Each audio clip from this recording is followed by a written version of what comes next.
Chapter 16. The Mouse, the Teacup, and the Invitation.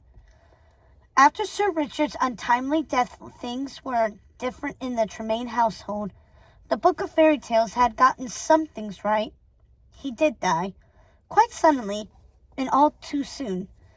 Lady Tremaine's fortune had been returned to her upon his death, and the story was right that she had squandered it. If you could call trying to care for her children, herself, and a stepdaughter she hated squandering. There wasn't even left to book them passage back to England. She was quite literally trapped, with hardly enough money to support her daughters and Cinderella, and she was desperate to do something that could change their circumstances. She tried mailing several letters to Lady Hackle herself, but even without Rebecca's interference, she was almost certain her friend did not receive them. It felt as if the entirety of the many kingdoms was conspiring to keep her and her daughters trapped there so they could live out their predestined story. And just like it was written in the book, one morning as Lady Tremaine was having her coffee in bed, her daughters came screaming into her room. It seemed Cinderella had put a mouse under Anastasia's teacup. Lady Tremaine had had enough of this mouse nonsense. It was one thing for Cinderella to make clothing for the things when she was a little girl and treat them like living dolls she could play with, but it had become an unhealthy and frankly disturbing obsession now that she was a young lady. She spent all her time up in her room talking to the foul creatures, and Lady Tremaine was starting to become concerned for Cinderella's state of mind. Nothing ever seemed to faze the girl. She didn't cry at her father's funeral, and she didn't protest when Lady Tremaine insisted she take over the household duties. She even appeared rather pleased when Lady Tremaine told her she would be sleeping in the attic bedroom after her father died.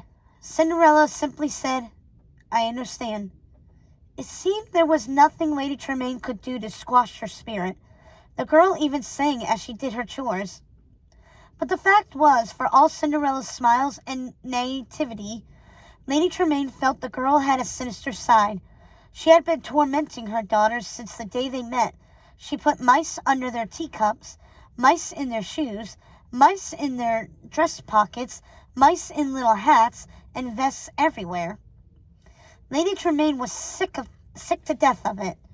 But what she resented most of all was that Cinderella had betrayed her. She had acted so sweet, then turned right around and told her father that she and her daughters were trying to escape. That Lady Tremaine could never forgive, and now she detested the girl. And so she found herself once again calling Cinderella into her room to have a talk with her about mice. "Close the door, Cinderella," she said in a low voice. "Come here." She was stroking her cat Lucifer, eyes narrowed at the girl. She had been putting up with nonsense like this for years, and she no longer had any patience for it. She had been doing it since day one, and no amount of conversation or punishment helped the matter. Cinderella had never learned, and she would have to accept the consequences. Of course, Cinderella tried to deny it, but who else would put a mouse in a matching hat and vest under a teacup? "Oh, please, you don't think..." Cinderella tried to defend herself, but Lady Tremaine cut her off. "Hold your tongue." "Now," she snapped, then continued. "It seems we have time on our hands," she said, picking up her coffee cup and smiling.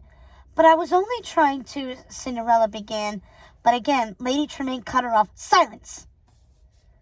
Time for vicious practical jokes? Perhaps we could put it to better use."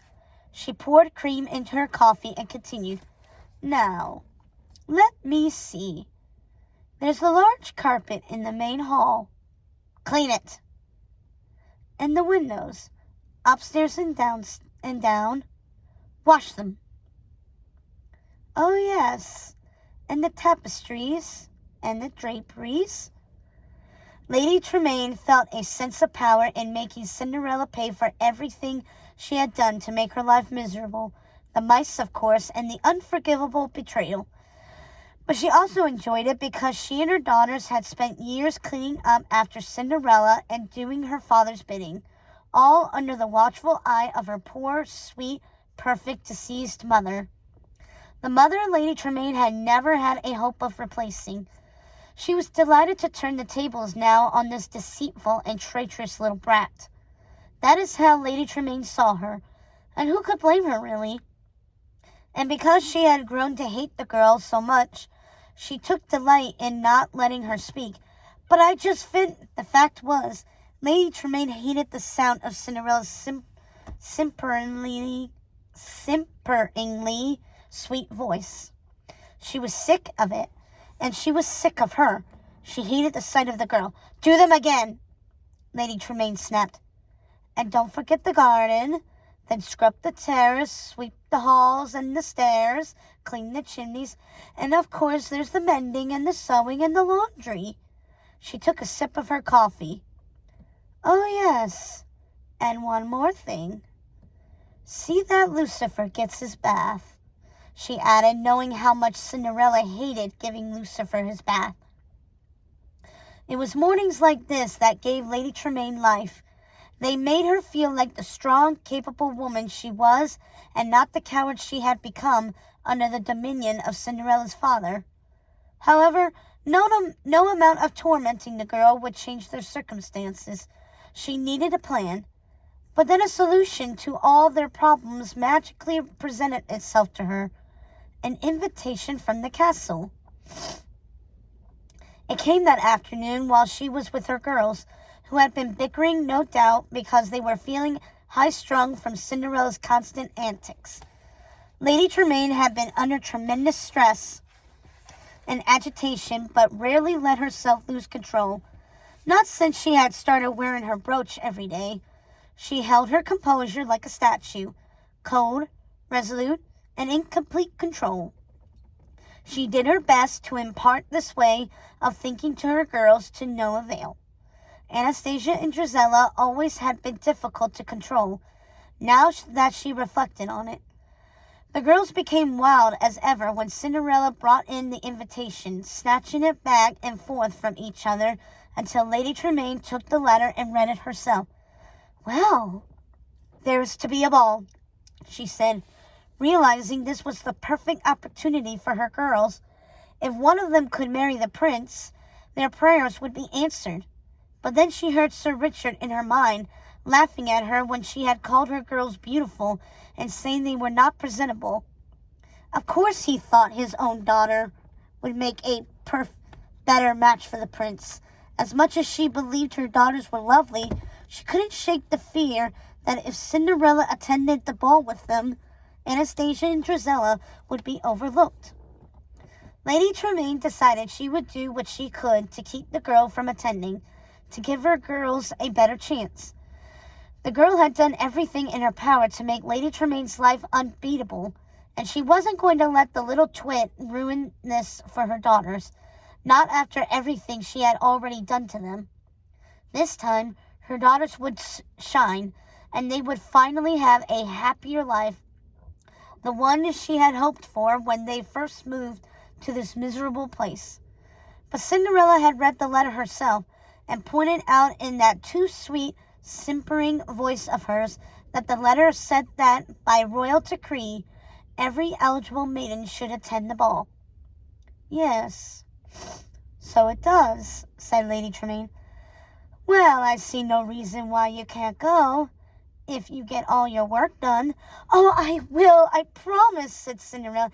"And if you can find something suitable to wear," she added, knowing full well Cinderella had no ball gowns of her own.